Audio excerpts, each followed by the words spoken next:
পরাই অ্যাক্সিডেন্ট হইতেছে। অ্যাক্সিডেন্ট আপনার এটা মিস নাই। রিক্সা আছে, অটো, মিশু এইসব অনেক অত্যাচার করে রাস্তায়, ওদের কারণে দুর্ঘটনা ঘটে।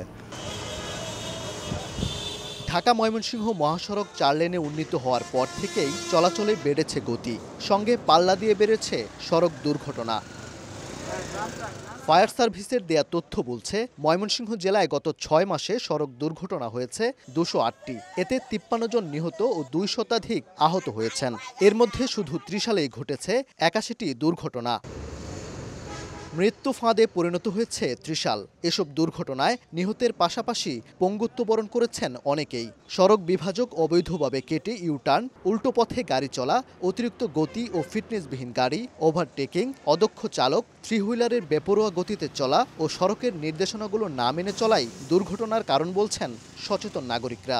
দুর্ঘটনা রোধে সমন্বিত উদ্যোগ নেয়ার দাবি তাদের। ঢাকা ময়মনসিংহ মহাসড়কে সাইনবোর্ডের কাছাকাছি এই জায়গায় প্রতিদিন ২-৪টি অ্যাক্সিডেন্ট হয়। এরকম গাড়ি উপর দিয়ে উঠা যায়, উইরা উইরা আসে, এটা খুব খারাপ বিষয়। সরকার যদি রাস্তার উন্নয়ন করে, রাস্তার প্রতি খেয়াল দৃষ্টি করে, তা আমাদের অনেক উপকার হবে। নগদের কাছে সব গ্রাহকই প্রিয়, তাই তো সারা দেশে ক্যাশ আউট চার্জ সবচেয়ে কম। প্রশাসন ও সড়ক বিভাগ বলছে, মহাসড়কে দুর্ঘটনা রোধে নানা তৎপরতা চালানো হচ্ছে। ত্রিশালের অংশে দীর্ঘ জায়গা আসলে ফাঁকা জায়গা, তো সেইখানে গাড়ির খুব গতি থাকে। আপনারা আবার জানেন যে মহাসড়কে গতিরোধক দেওয়ার ব্যাপারেও একটি আইনি বাধা আছে, যে কারণে রোডস অ্যান্ড হাইওয়ে কর্তৃপক্ষের সাথে বিভিন্ন সময় আলাপ করেও গতিরোধক দেওয়াটাও সবসময় সম্ভব হয় না। ট্রান্সপোর্টের সাথে যারা জড়িত, অর্থাৎ চালক যারা, তারা যদি সচেতন হয় তাহলে সবার সম্মিলিত প্রয়াসে হয়তো এই রোড অ্যাক্সিডেন্টটা কমানো সম্ভব। রাস্তার যে বাঁকগুলো আছে, দেখা যায় ওই বাঁকগুলোতে ওভার স্পিডিং বা ওভারটেকিংয়ের কারণে দুর্ঘটনা ঘটে থাকে অনেক ক্ষেত্রে। তো এই ব্যাপারে আসলে আমাদের সকলেই সচেতন হতে হবে। তবে আমাদের সড়ক বিভাগের পক্ষ থেকে যতটুকু করণীয় এই ব্যাপারে আমরা ইতিমধ্যে ব্যবস্থা গ্রহণ করেছি।